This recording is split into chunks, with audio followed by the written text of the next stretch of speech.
Okay, so today I am going to talk to you all about the books that I read during the month of March. So you may have noticed that I didn't do a mid-month wrap-up like I started doing in December last year. The reason for that is because at the time where it was approximately the middle of the month, I had actually only read 2 books. So it didn't seem like it was really worth doing a wrap-up, which means that I decided to wait till the end of the month. So I have to try not to blather on quite as much as I normally would about each book. I will do all of my stats at the end.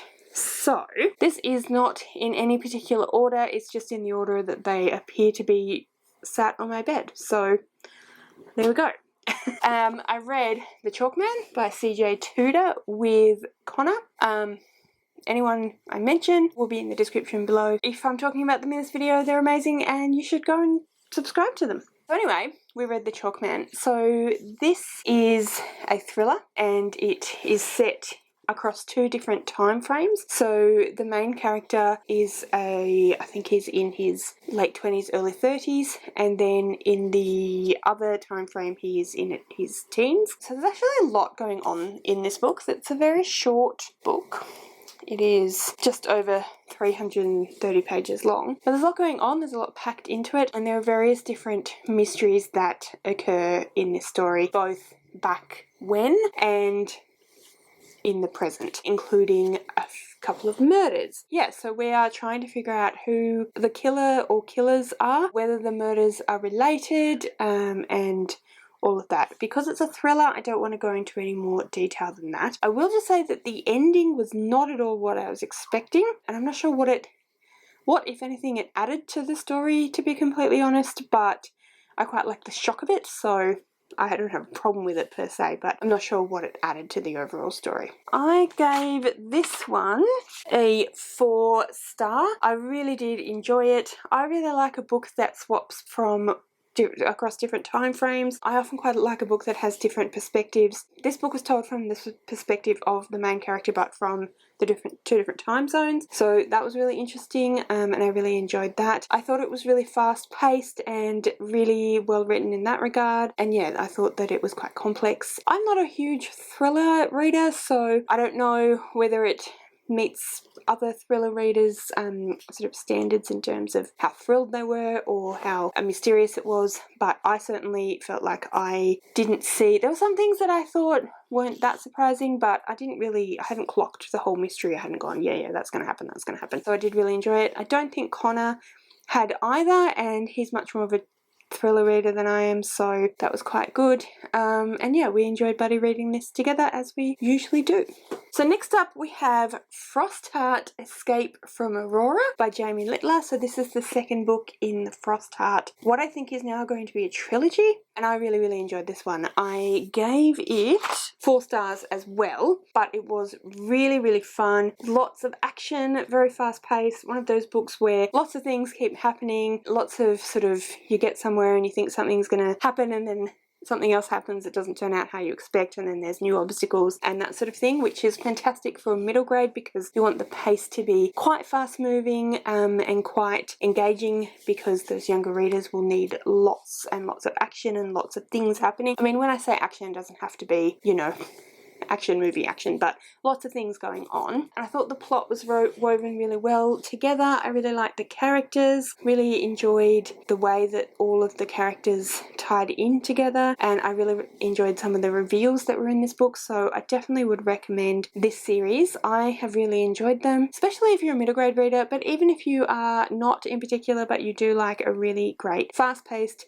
well-written fantasy book, then I definitely would highly recommend. So this is a story we follow Ash, who is this young boy here, and Ash is living in what I think is supposed to be a sort of post-apocalyptic future world based on our world, but it's very different. It's completely covered in snow and ice, and there are many giant monsters called leviathans that control the wastes and terrorize the humans living there, but there's a lot more going on than it would first appear. So yeah, there's a lot of stuff going on in this book, and I thought that side of things and the reveals were done really well, so definitely enjoyed that one. Then we have The Interrogation of Ashala Wolf by Ambelin Kwaymullina. So this is another post-apocalyptic sort of future history novel. It is not technically set in Australia because due to a bunch of different things the tectonic plates have shifted and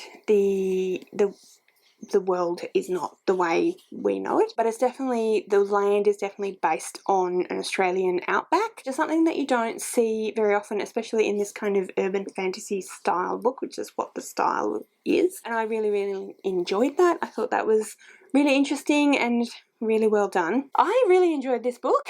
Okay, so I haven't actually read very much of The Bone Season by Samantha Shannon. As you guys might remember, last year in December when I did start reading it, kind of just wasn't in the mood for that sort of intensity, and so I put it down. But what I did read of it, this kind of reminds me a little bit of that, in that it's that kind of future history, post-apocalyptic type setting. There are a number of people in the world who have various different abilities.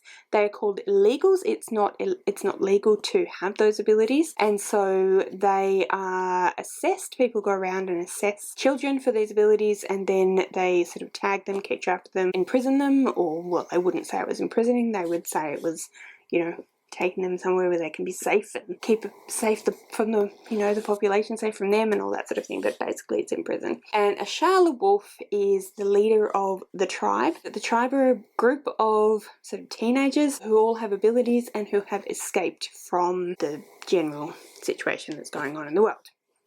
And they are living in an area of the land called the First Wood, where there are huge great eucalypt trees. So yeah, so in that regard there are some similarities to The Bone Season, so I think if you like The Bone Season you may very well like this one. This is young adult. It reads a little bit younger, so it reads more like probably what I actually expect when I pick up young adult, which is like written as for 16, 17, 18-year-olds. But yeah, I really, really enjoyed this. I really enjoyed the writing style. She does something a little bit different in this book, which I would say would be very hard to pull off, which I think she pulls off really, really well. So a lot of the story is told in sort of flashbacks and memories. And like I said, I think that's hard to pull off authentically and interestingly, but I think that she does that really well in this book, and it actually serves the overarching story and serves the kind of purpose of the story, and you really understand why it's written in that way. So I would highly recommend this one. I did really enjoy it, and I gave it 4 stars as well. I have actually not mentioned Corpile, so I did run all of these through Corpile, and of course with Corpile, because it's a rating out of 10 as opposed to a star rating of 5, you can have a rating like this one, which I gave 8.86 in Corpile, and Frostheart, which I gave 7.29 in Corpile, is a 4-star, both of them. So this would be more like a 4.5. This is a 4, but I did really enjoy both of them, so there you go. Okay, next up, and this is the last physical book that I read this month, and that is The Way of Kings Part 2 by Brandon Sanderson. Another fantastic read. This is my 4th Brandon Sanderson. As you probably know, I started out with the Skyward and Starsight, what I think is now going to be possibly a trilogy, if not longer. For those of you that don't know, The Way of Kings is broken up into 2 parts in this particular imprint. And yeah, I really, really enjoyed this one. In the first book, it was a little bit slow going because you're really getting into the kind of world building, setting up the fantasy. This is very much your kind of, I was going to say standard, but you're what you'd expect from high fantasy. So we have a giant sprawling world with lots of different people, lots of different cultures and religions and lands and different ways of living and different political systems and so on. So we spend a fair bit of time in part 1 establishing a lot of that, so this continues with a fair bit of that sort of establishing itself, but it's definitely amazing writing. His world building is just phenomenal. He really has obviously planned down to the last dot on the I, and yeah, it's really well written. I feel like it was a while ago that it just felt like a really long month, even though I'm like, how are we in April already? So I feel like it was a while ago that I read this book, but it did take me a while because it's so dense and so much going on. We learn a lot more about the characters and how they fit in and what they're kind of heading towards. Yeah, I'm really excited for the rest of the series, and I'm definitely really enjoying this one. Gave it 5 stars, which for core pile was a 9.43. So definitely a fantastic book. Definitely would recommend for any fantasy lovers out there. Okay, so the next book that I want to talk to you about is the first of my e-reader books, or digital books that I read this month, and that is Northanger Abbey by Jane Austen. I do actually own a copy of all of Jane Austen's work. It's in a bind-up, but it's quite a large bind-up, so it makes it a bit tricky to read, and since on e-readers I can get most Austens for like $1 or something, I figure why not? Just makes it easier to read. Anyway, I read it on my e-reader. This is a book that I buddy read with Helen from Helen's Bookhaven, and we both really enjoyed it. This is a little bit of a different book for Jane Austen, so it still definitely has the romance aspect. There's a young woman who meets a young man. There's some obstacles in the way, but eventually they get together. So it's still definitely what you'd expect from Austen. But the different thing about it is that the main character, Margaret, is completely obsessed with Gothic literature. She has a very big imagination, and she can't help but kind of want to be in a Gothic literature or Gothic story. So everywhere she goes, everything that she does, she kind of compares to that. And the young man that she meets, she ends up becoming really good friends with his sister, and then she gets invited to go and stay with them at Northanger Abbey. As the name implies, the Abbey is a big old abbey or ex-abbey, lots of dark corners, lots of secret passageways, all of that sort of thing, and it really excites Margaret's imagination. So there's a lot of that. Jane Austen is really well known to be very much a commentator on society, on the expectations of society, on the way women are treated and expected to behave in society, and this adds to that the layer of commentary on Gothic literature, which I thought was really well done. I always enjoy Austen. I really enjoy her writing style. I think that it's really witty and funny and just always really just great, really sarcastic and fantastic to read, and so this was no exception. I thoroughly enjoyed it. Not my favourite Austen, but you know, that's okay. And I gave this one a 7.43 in core pile, which translates to 4 stars as well. So I have had a lot of 4 stars this month, which is pretty great. The next book that I want to talk to you about is another buddy read that I read with Cece over at Cece's Reading Journey. She has started a new series on her channel, which is called Free Book Friday. So the idea behind that is that Kindle sell off a bunch of different books, or give you a bunch of different books for free on a Friday, and this is one of those books. Now, I don't actually have a Kindle, I have a Kobo,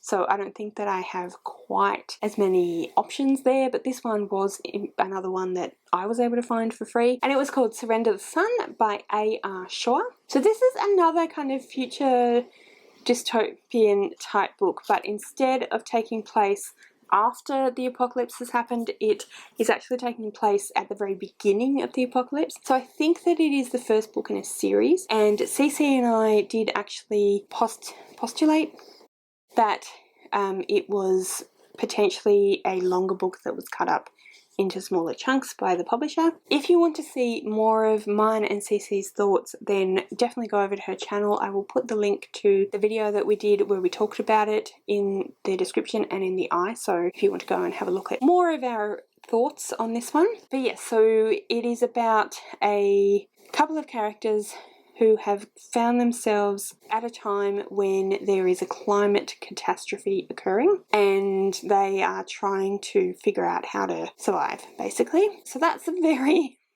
brief synopsis, but yes, I thought this book was okay. I gave it a 6 in core pile and a 3-star rating, so I thought it was okay. There were a few things that I had some problems with. So the writing style was fine, the character building was fine, but there were a few moments in there that were a little bit unnecessarily sexist, I thought. That just brought the rating down for me quite a lot, and then there was a whole other storyline that kind of came in halfway through, which did explain some of what was going on and was sort of one of the reasons why Cece and I thought that it might have been a bigger book cut down, because it didn't really feel like it had a resolution that worked. But anyway, that sort of pulled it down a little bit. It may very well have been a different experience if, as we suspect, it was intended as one altogether volume. But yeah, it was okay.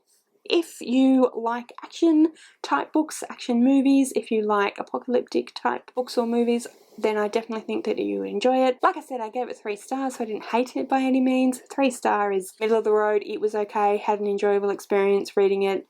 Probably wouldn't read it again, but definitely don't have a problem with recommending it to people. So yeah, that's pretty much where I landed on that one. So the last 2 books that I want to talk to you about are technically short stories. I read both of them for Becca's Bookopoly-thon. I will link her channel in the description below, like I said before, but I will also link my vlog for that so you can see more of how I went on that weekend. So that was a 48-hour readathon. There were multiple challenges. You didn't find out what the challenges were. You found out the first 2 challenges, but you didn't find out any of the other challenges until throughout the weekend. It was a great deal of fun, but yeah, as I said, more information on that in the description. But anyway, so yes, so I read these 2 books for that because they met particular prompts.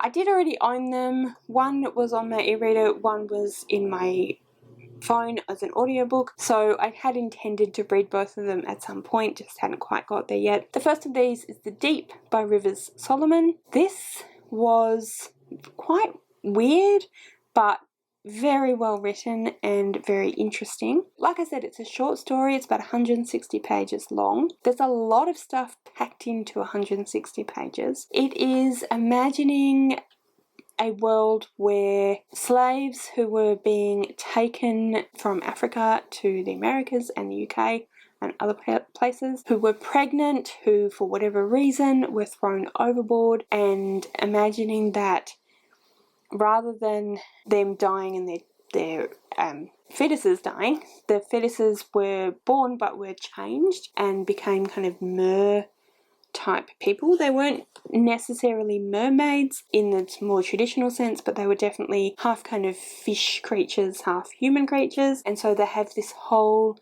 history and culture based around the fact that they were the result of humans but were changed. Kind of does a little bit of switching back and forth in time. It does a bit of flashbacks as well, but it follows one of this people, and they are the history keeper, which is sort of keeps all the memories from the whole people, and is a trove of that history and that memory, so that the others don't have to carry it, but it's important for them to know it, so they have to be the carrier of it. I won't say anything more than that because it's a very short book, but yes, it packs a lot of information, it packs a big punch, definitely incredibly well written. I'm keen to read more from Rivers Solomon, and yeah, I enjoyed this experience. I gave this one 7 on Compile, which is a 4-star rating as well. And the last book was a very short story. It was part of an Audible collection that they organised, written by a person called Ben Okri. It is called The Multiverse Murders. Quite reminded me of Dirk Gently's Holistic Detective Agency